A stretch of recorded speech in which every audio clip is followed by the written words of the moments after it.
എല്ലാ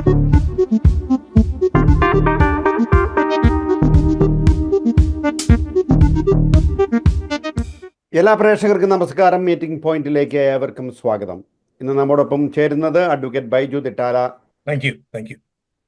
അപ്പോൾ ഇന്നലെ ഈ സമയത്ത് നമ്മുടെ നാട്ടിലെ സമയം വെച്ച് നോക്കിക്കഴിയുമ്പോഴത്തേക്കും ചെന്താമരയുടെ പുറകെയാണ് പോലീസും ആളുകളും ഒക്കെ. അതായത് പോലീസിനെ സഹായിക്കാൻ വേണ്ടിയിട്ട് നമ്മളുടെ സംഘത്തെ നമ്മൾ അന്വേഷിക്കുന്നത് പോലെ ആളുകളും കൂടിയിരിക്കുകയാണ്. ആളുകളുടെ ആ ഒരു സഹകരണമാണ് അവസാനം അതിനൊരു തീരുമാനത്തിലെത്താൻ കഴിഞ്ഞത്. ഇതുപോലെയുള്ള ഒരു സംഭവം നമ്മൾ കേൾക്കുമ്പോൾ എന്താണ് അങ്ങേക്ക് തോന്നുന്നത്? അങ്ങൊരു നിയമജ്ഞനാണല്ലോ, അതുകൊണ്ടാണ് ഞാൻ ചോദിക്കുന്നത്. ഞാൻ ഈ ന്യൂസ് കണ്ടപ്പോൾ ഞാൻ ഇതിനെപ്പറ്റി ഇതിൽ രണ്ട് പ്രശ്നമാണ്. ഒന്ന്, നമ്മുടെ ജുഡീഷ്യറിയിൽ ഉണ്ടായിരിക്കുന്ന ജുഡീഷ്യറി ഏതാണ്ട് ഒരു ഒരു ഒരു സ്റ്റേൽ മോഡിലേക്ക് ആയി കഴിഞ്ഞു, ഒരു സ്റ്റാൻഡ് സ്റ്റിൽ പൊസിഷനിലേക്ക് എത്തിയിരിക്കുകയാണ്.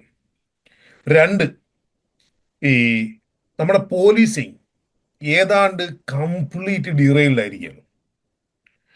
ഓക്കെ, ഞാൻ ആദ്യം ഒന്നിൽ നിന്ന് തുടങ്ങാം. അതായത് ഈ ആളെ അറസ്റ്റ് ചെയ്ത് വിചാരണ തടവുകാരനായിട്ട് 3 വർഷമായി. ഇതാണ് നമ്മുടെ സിസ്റ്റത്തിന്റെ പ്രശ്നം.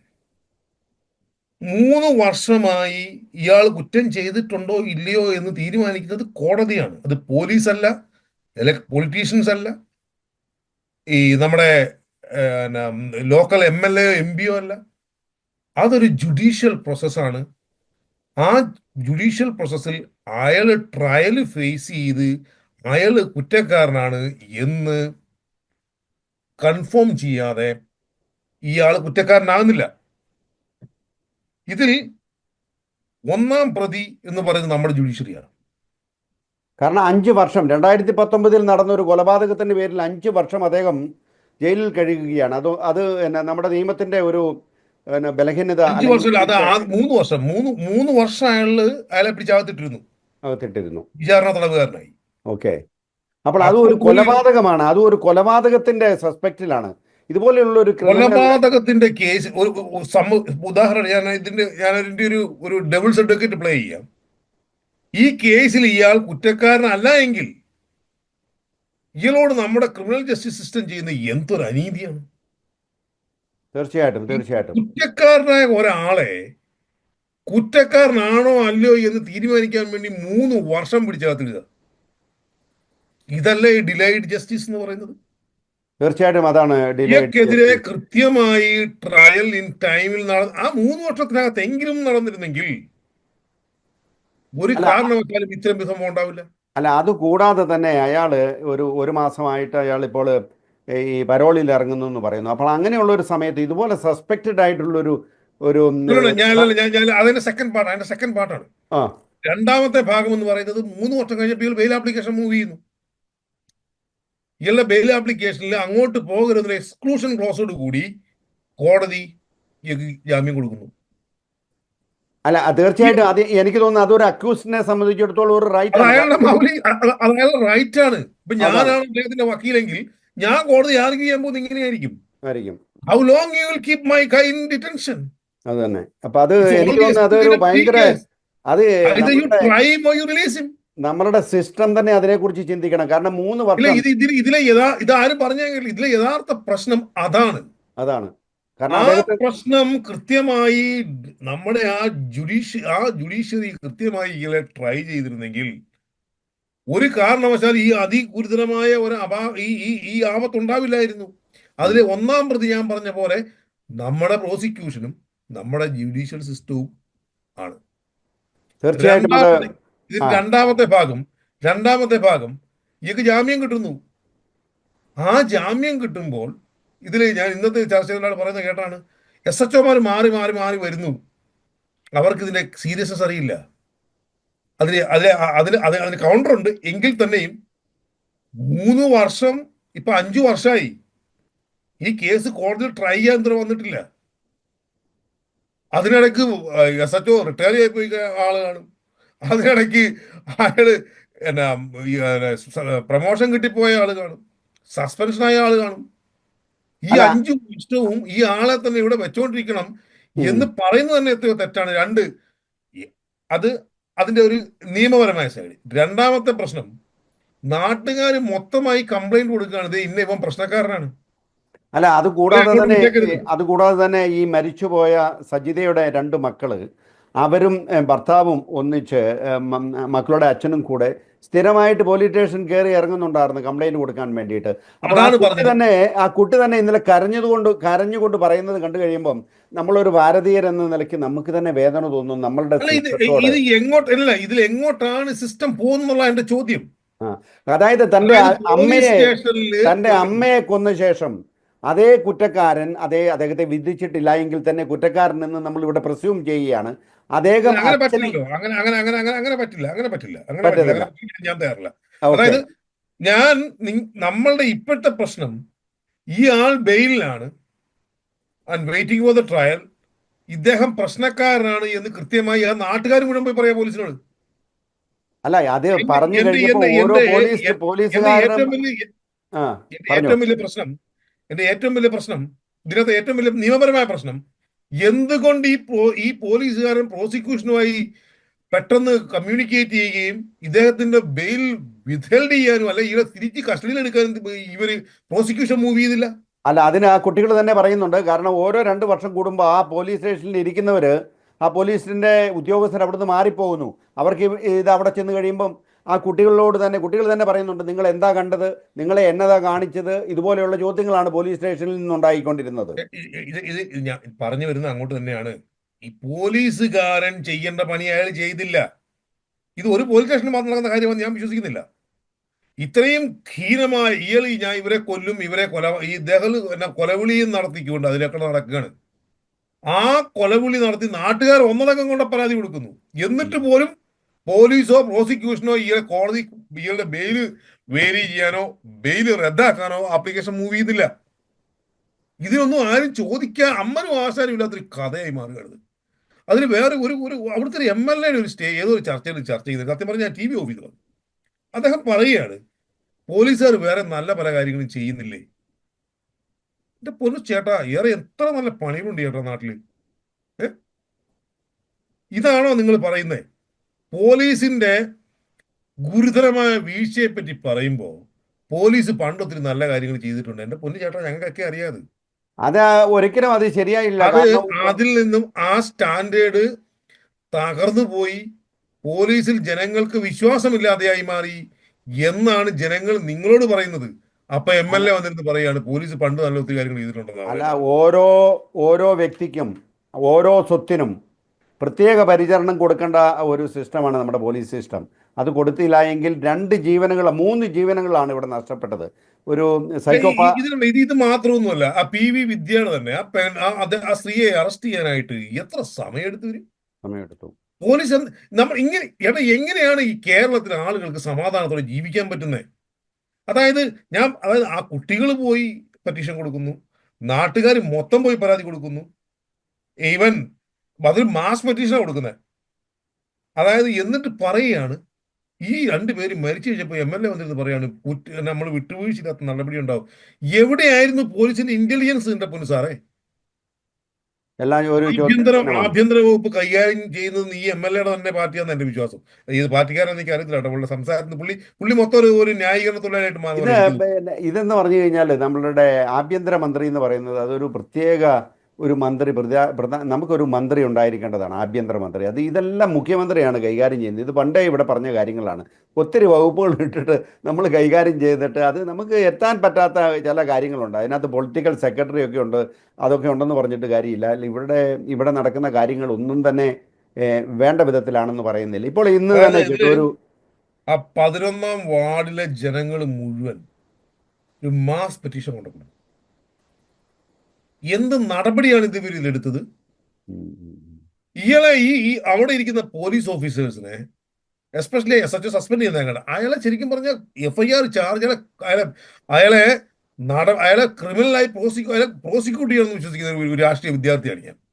തീർച്ചയായിട്ടും. കാരണം ആ കുട്ടികളുടെ അപേക്ഷ അതേ തരത്തിലുള്ള വേദനാജനകമായിട്ട് നമ്മളൊക്കെ കാണുന്നതാണ്. നമ്മുടെ ഇത് വേദനാജനകം എന്നുള്ളതല്ല. ഇത്രയും ഗുരുതരമായ ഒരു കുറ്റകൃത്യം നടക്കുമ്പോൾ ആ കുറ്റകൃത്യം കൃത്യമായി പോലീസിന് പ്രിവെന്റ് ചെയ്യാമായിരുന്നു. പോലീസിന്റെ അതായത് പ്രിസണിൽ കിടന്ന ഒരാള് വിചാരണ തടവുകാരൻ പുറത്തിറങ്ങി വന്ന് കൊലവിളി നടത്തുന്നതെന്ന് നാട്ടുകാർ പോലീസുകാരോട് എന്ന് പറയുന്നു. ഉം. റിട്ടേൺ സ്റ്റേറ്റ്മെന്റ് കൊടുക്കുന്നു. ഒരാളല്ല, പഞ്ചായത്തിലെ ഒരു വാർഡിലെ മുഴുവൻ ആളുകളും പോയി എന്ന് പറയുന്നു. പോലീസ് എന്തുകൊണ്ട് പ്രോസിക്യൂഷനുമായി ആലോചിച്ച് ഇദ്ദേഹത്തിന്റെ ബെയില് റിവോക്ക് ചെയ്യാൻ തയ്യാറായില്ല? ഇദ്ദേഹത്തിന്റെ ബെയില് റിവോക്ക് ചെയ്ത് ഇദ്ദേഹത്തെ തിരിച്ച് കസ്റ്റഡി എടുക്കണ്ടായിരുന്നോ? അത് ചെയ്യാതെ പോലീസുകാരന് അനങ്ങിയില്ല, അനങ്ങാപ്പാറയായിട്ടിരുന്നു. അല്ല, ഒരു മിനിറ്റ്, ഈ കുഞ്ഞുങ്ങൾക്ക് അങ്ങോട്ട് പോകാൻ പോലും പേടിയായിരുന്നു. പേടിയായിരുന്നു, ആരാണ് പേടിയായിരുന്നു. ഇതിന് ഉത്തരവാദി? ആ പോലീസിന്റെ ഉത്തരവാദിത്വം എന്താണ്? പോലീസിന്റെ ഉത്തരവാദിത്വം ജനങ്ങളുടെ ജീവനും സ്വത്തിനും സംരക്ഷണം കൊടുക്കുക.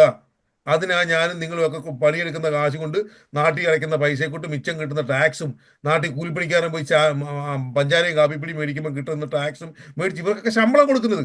ഇവരുടെ പണി എന്ന് പറയുന്നത് നാട്ടിൽ ജനങ്ങളുടെ ജീവനും സ്വത്തിനും സംരക്ഷണം കൊടുക്കുക എന്നുള്ളതാണ്. ആ സാ ഈ കുട്ടികൾ, നാട്ടുകാർ അടക്കം ചെന്ന് പറയുകയാണെങ്കിൽ ഞങ്ങൾക്ക് സംരക്ഷണം പോരാ, ഇവർ ഇതിന് അക്യൂസ്ഡ്, ഇദ്ദേഹം ഏറ്റവും പുറത്തേക്ക് വന്നിട്ട് കൊലവിളി നടത്തുകയാണ്, ഇദ്ദേഹത്തെ ഏറ്റവും എത്രയും പെട്ടെന്ന് ആ, ഇദ്ദേഹത്തെ എത്രയും പെട്ടെന്ന് നിങ്ങൾ മാറ്റണം എന്ന് പറയുമ്പോൾ പോലീസുകാരൻ ഓരോ തട്ടാമുട്ടികൾ പറഞ്ഞത് ഒഴിവായി വിടുകയാണ്. അല്ല, പോലീസ്, ഏറ്റവും ചേട്ടാ, എന്റെ എന്റെ എന്റെ എന്റെ അസസ്മെന്റ് ഇതാണ്. ഉം. ഞാൻ പല ചർച്ചയിലും പറഞ്ഞിട്ടുണ്ട്, ഇതിനു മുമ്പ് ഞാൻ ഈ നിങ്ങളുടെ പ്ലാറ്റ്ഫോമിൽ തന്നെ ഞാൻ പറഞ്ഞിട്ടുണ്ട്, കേരളത്തിലെ ക്രിമിനൽ ജസ്റ്റിസ് സിസ്റ്റം തകർന്ന് തരിപ്പണമായി പോയതിനുള്ള ഏറ്റവും വലിയ ഒരു ഉദാഹരണമല്ല, മറ്റൊരു ഉദാഹരണമാണിത്.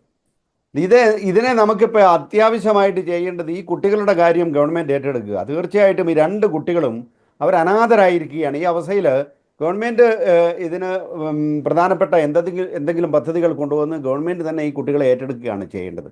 കാരണം ഗവൺമെൻറ്റിൻ്റെ ഭാഗത്തുനിന്ന് ഒരു വീഴ്ചയാണ്. അപ്പോൾ അടുത്തത്, അങ്ങൊരു ക്രിമിനൽ വക്കീൽ എന്ന നിലയ്ക്ക് ഇന്ന് ഈ പ്രതി ഇന്നലെ അദ്ദേഹം കണ്ടു, നമ്മൾ അദ്ദേഹം ഭക്ഷണം കഴിക്കാൻ വേണ്ടിയിട്ട് വന്ന പാടെ കോഴിക്കറിയും ചോറും വേണമെന്ന് പറഞ്ഞു. പോലീസ് അത് കഴിഞ്ഞിട്ട് അത് മേടിച്ചു കൊടുത്തു. അപ്പോൾ അതിനുശേഷം ഇന്ന് അദ്ദേഹം കോർട്ടിൽ മജിസ്ട്രേറ്റിന് മുമ്പിൽ പറഞ്ഞത്, ഞാൻ നിരപരാധിയാണ്, എല്ലാം അറിഞ്ഞുകൊണ്ടാണ് ഞാൻ ചെയ്തത്, എനിക്ക് 100 വർഷം പിന്നെ എന്താണ് ശിക്ഷ തരണമെന്നൊക്കെ പറഞ്ഞ് അദ്ദേഹത്തിൻ്റെ ആ ഒരു സ്റ്റൈൽ ഓഫ് എക്സ്പ്രഷൻ മാറിയിരിക്കുകയാണ്. അപ്പോൾ ഇങ്ങനെയുള്ള ഒരു കേസിൽ നമുക്ക് എങ്ങനെയായിരിക്കും അതിൻ്റെ ഒരു വിധി എന്ന് പറയുന്നത്? ചേട്ടാ, ഞാനത് കണ്ടില്ല. പറഞ്ഞതിൽ നിന്ന് ഞാൻ മനസ്സിലാക്കുന്ന അദ്ദേഹം കുറ്റം സമ്മതിച്ചു എന്നുള്ളതാണ്. ഉം. കുറ്റം സമ്മതിച്ചുവെങ്കിൽ കൃത്യമായ ശിക്ഷയാണ് ഉണ്ടാകാൻ പോകുന്നത്, ഗുരുതരമായ ശിക്ഷ ഉണ്ടാകാൻ പോകും. അതായത് എന്നാ പറയുന്നത്, അപ്പൊ തന്നെയും മറ്റേ കേസിൽ ശിക്ഷ നടന്നിട്ടില്ല. മറ്റേ കേസിൽ ഇതുവരെ കുറ്റക്കാരനാണെന്ന് കണ്ടെത്തിയിട്ടില്ല. ഈ കേസിലാണ് ഇയാൾ കുറ്റക്കാരനെന്ന് കണ്ടിരിക്കുന്നത്. അല്ല, ആ കേസിൽ കാലിക്കറ്റ് ഇതുപോലത്തെ കേസുകൾക്ക് ക്യാപിറ്റൽ പണിഷ്മെന്റ് ആണോ കൊടുക്കാറുള്ളത് നമ്മുടെ നാട്ടിൽ? റെയറസ്റ്റ് ഓഫ് ദ റെയർ കേസാണ്. ഒരു പക്ഷേ ക്യാപിറ്റൽ പണിഷ്മെന്റ് വന്നാൽ I would not be surprised. അതാണ്. അപ്പോൾ ഇതുപോലത്തെ കേസുകൾ, അതായത് ഇപ്പൊ നമ്മുടെ ഒരു യൂറോപ്പിൽ പിന്നെ ഈ ഡിലേ ആണ്, എല്ലാ സ്ഥലത്തും ഡിലേ ആണെന്ന് പറയാം യൂറോപ്പിൽ ഡിലേ ഒന്നുമില്ല, ചുമ്മാ പറഞ്ഞ. ഇതുപോലെ ഒരിക്കലും ഒരു 3 വർഷം ഇതുപോലെ അല്ലെങ്കിൽ 5 വർഷം 3 വർഷം പോലെ കേസ് നിൽക്കുവോ? കേസ് നീക്കത്തില്ല.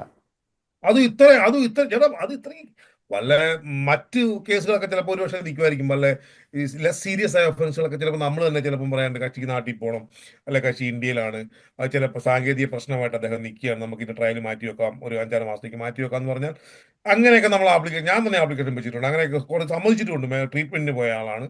ട്രീറ്റ്മെന്റ് കഴിയുമ്പോഴത്തേക്കും അല്ലാതെ ഇവിടെ ഒന്നും ഒരു ചേട്ടാ, ഞാൻ കഴിഞ്ഞതിന് മുമ്പത്തെ ആഴ്ച പോലീസ് സ്റ്റേഷനിൽ ഹാജരായ കേസിന്റെ ട്രയലാണ് നാളെ കഴിഞ്ഞ് നാളെ തിങ്കളാഴ്ച. 2 മാസം പോലും എടുക്കുന്നില്ല.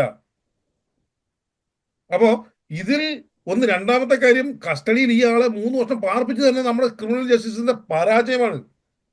ഇയാളെ അങ്ങനെ ഇടരുതായിരുന്നു, ഈ ട്രയൽ നടത്തേണ്ടിയിരുന്നു. ഇതിന്റെ കുഴപ്പമെന്ന് ഞാൻ ഈ കഴിഞ്ഞ ദിവസം നമ്മുടെ മുഗൾ റോത്തക്കി, കപിൽ സിബൽ, പിന്നെ മീനാക്ഷി അറോറ, ഇവരെ പോലെയുള്ള സീനിയർ വക്കീൽമാരുടെ ഒരു ചാനൽ ഒരു ഡിബേറ്റ് കാണുകയായിരുന്നു. അവർ പറയുന്നത് ഇപ്പോൾ ഉള്ള കേസുകൾ 100 വർഷം കഴിഞ്ഞാൽ പോലും തീരില്ല. അപ്പൊ അതെന്താണ്, മറ്റേ ജഡ്ജിമാരില്ലാത്തത് കൊണ്ടാണോ? അതിന്റെ സാങ്കേതികമായ പ്രധാനമായ വിഷയം ജഡ്ജിമാരില്ല എന്നുള്ളത് തന്നെ ഒരു വിഷയം. രണ്ടാമത്തത്, നമ്മൾ ഇപ്പോഴും ഫോളോ ചെയ്യുന്നത് സായിപ്പ് നമ്മളെ പഠിപ്പിച്ച പണിയാണ്. നമ്മൾ അവിടുന്ന് മൂവ് ചെയ്യുന്നില്ല. നമ്മളെ ഒന്നാമത്തെ കാര്യം, കേസുകൾ പോലീസ് സ്റ്റേഷനിൽ നിന്നും കോടതിയിലേക്ക് കേസ് വരുന്നത് ഏറ്റവും ചെറുതായി കുറയ്ക്കണം. എൻ്റെ സമയപരിമിതി തീർത്ത് നമ്മുടെ ഈ സ്ട്രക്ചർ തന്നെ മാറ്റിക്കളയണം. ബ്രിട്ടനിൽ ഇവർ ബ്രിട്ടനിലൊക്കെ എന്നാ എത്ര കൃത്യമായിട്ട് വീട്ടിൽ പറ്റ പ്രശ്നങ്ങൾ പലതും ഉണ്ട് കേട്ടോ, ഉള്ളെങ്കിൽ തന്നെയും ഈ സിസ്റ്റത്തിലൊന്നും ഈ റിസോഴ്സസ് കുറവാണെന്നുള്ളെങ്കിൽ തന്നെയും ആ ഒരു സിസ്റ്റം സെറ്റ് ചെയ്ത് വെച്ചിട്ടുണ്ട്. ആ സിസ്റ്റം ഉള്ളത് കാരണം ആളെ പിടിക്കുന്നു, അല്ലെങ്കിൽ ആളെ ജാമ്യത്തിൽ വിടുന്നു, അല്ലെങ്കിൽ ഒരാഴ്ച കഴിയുമ്പോൾ ചാർജ് ചെയ്യുന്നു. ലോങ് ആയ കേസുകളുണ്ട്, ചിലപ്പം സാക്ഷിയെ കിട്ടാനില്ല, വാദിയെ കിട്ടാനില്ല എന്നൊക്കെ വരുമ്പോഴത്തേക്ക് കേസ് ലോങ് ആയി പോകാറുണ്ട്. പക്ഷെ അത് വളരെ റെയറസ്റ്റ് ഓഫ് ദ കേസുകളാണ്. ഒരു 90% കേസുകളും ഇവിടെ അതേ രീതിയിൽ ഡിലേ ആവുന്നില്ല. ഇന്ത്യയിലുള്ള പ്രശ്നം ഒന്നാമത്തെ കാര്യം ജഡ്ജിമാരില്ല. ചേട്ടാ, ഒരു ജഡ്ജി ഇത് ഇന്ന് അദ്ദേഹം തന്നെ പറഞ്ഞാണ് 180 കേസാണ് ഒരു ദിവസം അഡ്രസ് ചെയ്യണ്ടേ. ഞാൻ മാർച്ചിൽ നാട്ടിൽ പോയത്, എനിക്ക് സുപ്രീം കോടതിയിൽ കേസുണ്ട്. ഞാൻ എൻ്റെ സുഹൃത്തിനോട് പറഞ്ഞാണ്, ഇവിടെ ലക്കുണ്ടെങ്കിൽ മാത്രമേ പോലീസ് ജഡ്ജി നമ്മളെ വാദം കേൾക്കുള്ളൂ. ലക്കുണ്ടെങ്കിൽ മാറ്റി മാറ്റി മാറ്റി എന്ന് പറഞ്ഞ് വിടുകയാണ്. നിയമം എന്ന് നമ്മുടെ മൗലിക അവകാശം, നിയമപരമായ സംരക്ഷണം എന്ന് പറഞ്ഞ് ലക്കിൽ ബേസ് ചെയ്തല്ല നിൽക്കുന്നത്, അത് നിയമത്തിൽ ബേസ് ചെയ്താണ് നിൽക്കുന്നത്. അത് കൃത്യമായി നമ്മൾ വാദം കേൾക്കുകയും നമ്മുടെ കൃത്യമായി ചേട്ടാ, നമുക്ക് എങ്ങനെയാണ് കോടതി മുമ്പിൽ പോയി ബെഗ് ചെയ്യാൻ പറ്റുന്നത്? കോടതിയുടെ മുമ്പിൽ ഒരു വക്കീലിനും ബെഗ് ചെയ്യാൻ പറ്റില്ല. കോടതിയുടെ മുമ്പിൽ we can only assist the court by fact അല്ലോ. അത് 1 മിനിറ്റ് കൊണ്ടോ 2 മിനിറ്റ് കൊണ്ടോ തീരുന്ന പണിയല്ല. ഇതാണ് നമ്മുടെ സിസ്റ്റം ഫേസ് ചെയ്യുന്ന ഏറ്റവും വലിയ പ്രശ്നം. അതാണ്. തീർച്ചയായിട്ടും അങ്ങേക്ക് ഒരു വിജയം ഉണ്ടാകട്ടെ. കാരണം യൂറോപ്പിൽ പ്രാക്ടീസ് ചെയ്ത് അങ്ങ് ഒരു പക്ഷേ ഡൽഹിയിൽ ചെന്ന് കഴിയുമ്പോൾ അവിടുത്തെ രീതികളൊക്കെ കണ്ടു കഴിയുമ്പോൾ ചിലപ്പോൾ പേടിച്ച് ഒരു പക്ഷേ തിരിച്ചു പോരാൻ ചാൻസ് ഉണ്ടാകും. അപ്പോൾ അങ്ങനെ നമുക്ക് ഈ കേസിനെ കുറിച്ച് പറഞ്ഞു കഴിഞ്ഞാൽ ആ കുട്ടികൾക്ക് ഇതുപോലെയുള്ള സംഭവങ്ങൾ ഇനി ഉണ്ടാകാതിരിക്കട്ടെ. വൈരാഗ്യം വെച്ച് കൊലപാതകം ചെയ്ത ഒരു ഫാമിലിയെ തന്നെ ഇല്ലാതാക്കി കളഞ്ഞ അദ്ദേഹത്തിന് ആ 2 കുട്ടികളുടെ കാര്യം ഓർക്കുമ്പോൾ നമുക്ക് വളരെ വിഷമം തോന്നും. അവരുടെ ഭാവി ശുഭമുള്ളതായി തീരട്ടെ. അങ്ങേക്ക് വേറെ എന്താണ് പറയാനുള്ളത്? പെട്ടെന്ന്. എനിക്ക് അങ്ങനത്തെ ഒരു biased opinion as A advocate എന്നുള്ളതിൽ എനിക്ക് പറയാൻ പറ്റത്തില്ല. Law of the land. Okay.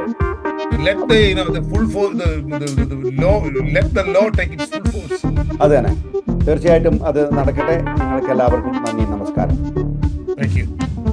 കൂടുതൽ വിശേഷങ്ങളും കണ്ടെത്തലുകളും അറിയുവാൻ ഇന്ത്യൻ എക്സ്ക്ലൂസീവ് ചാനൽ സബ്സ്ക്രൈബ് ചെയ്യും. Indian exclusive discoveries of the world.